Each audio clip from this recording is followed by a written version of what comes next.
Pum kaikki ihanat vuokranantajamussukat. Katsotaan tänään vähän paljon vuokraa voi korottaa tasokorotuksella. Mä oon Håkan Elenkoon Ruotsista. Tästä lähtee. Hei, tasokorotukselle on muutamia ehtoja, joita sun pitää muistaa silloin, kun sä lähdet sitä tekemään.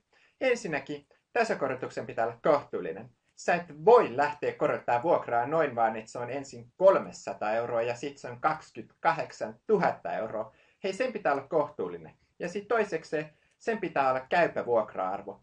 Ihan fantastista on se, että sä voit tehdä normaalisti kuitenkin hyvä vuokratavan mukaan tasokorotukset 15% vuodessa, jos se on niin kuin tosi paljon jäljessä se vuokra. Tiedätkö, tää on niin kuin, voi että, mä tiedän niin paljon vuokranantajia, jotka on tästä niin paljon hyötynyt.